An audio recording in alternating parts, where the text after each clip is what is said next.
अस्सलामुअलैकुम। कैमरान के साथ मैं हूं जावेद मलिक और मैं इस वक्त मौजूद हूं चकवाल प्रेस क्लब के लाइव स्टूडियो में।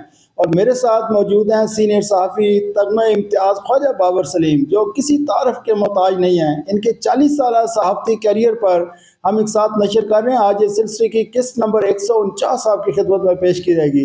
भाई साहब, आप बता रहे थे कि सरदार गुलाम अब्बास जो है वो एक बार फिर मुस्लिम लीग नून को छोड़कर PTI में आ चुके हैं। उस हवाले से थोड़ा नाज़रीन को आगाह कीजिएगा। जी हाँ, ये अब वो सारा हमने वो जिक्र किया, वो जिला कौंसिल का इलेक्शन, तो वो नून में शामिल हो गए सरदार गुलाम अब्बास और सारा, तो वो इस दौरान में अब 18 का इलेक्शन। अब तो ये मुझे अभी तक याद है कि बस अभी क्योंकि वो सरदार अब्बास का अभी ऐसे वादा ऐलान नहीं हो रहा, ऐसे नज़र आ रहा है कि वो कोशिश कर रहे हैं कि वो PTI में मतलब है ना ये तो सारा उधर, क्योंकि माहौल भी अब ऐसा था, सारा थे तो सारे लाइन अप है नून वाले, सारा इनकी तो सीटें फुल थी। तो ये मुझे अभी तक याद है, ये ख्वाजा आरफ यूसुफ, ये चैम्बर के जो कादी अकबर और सारा, तो ये एक हर साल बड़ी भरपूर अफ्तारी जो है ना, अफ्तार डिनर, तो ये उधर अफ्तार डिनर था।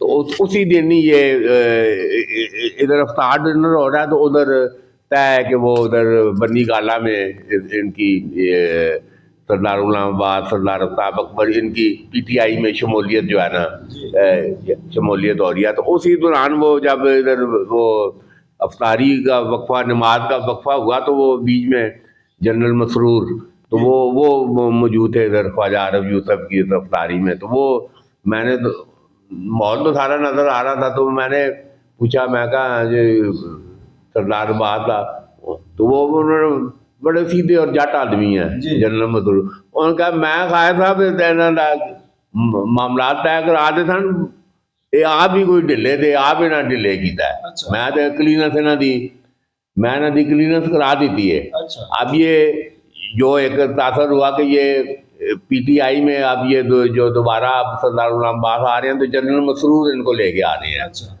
ऑन रिकॉर्ड खबरें भी उस दिन सारा छपी, तो उसी दिन ही फिर वो शामिल भी हो गए। तो अब ये देखें कितना मतलब है, और हालात साहब नज़र आ रहे हैं जी। मुस्लिम लीग नून की हीटिंग शुरू हो गई है, और सारा एक PTI के लिए मैदान हमवार किया जा रहा है। वो लब्बैक का जो मैंने धरना जिक्र किया, वो नवाज शरीफ का मजहबी वोट बैंक, सारा होमवर्क हो रहा था ना कि भाई ये नवाज शरीफ का मजहबी वोट बैंक है, हमेशा ये मजहबी वोट बैंक जीत जाते हैं नून वाले।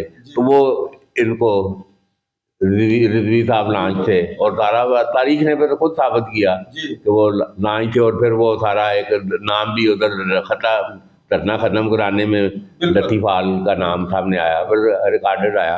तो वो सारा अब ये सरदार गुलाम अब्बास की शमूलियत, और फिर टिकट पे एकदम सरदार जुल्फ़िकार दुल्ले की नून से PTI में ये वो किंग कांग की ड्रामाई, तो ये बड़ी, मैं कहता हूँ ये एक तरीका बहुत ऐसे देखें, सियासी मफादात जब हों तो फिर तल्लक वास्ते नहीं, फिर वो होते हैं। तो ये सरदार गुलाम अब्बास के साथ क्या हुआ, ये फिर हम अगली उसमें हम बताएंगे।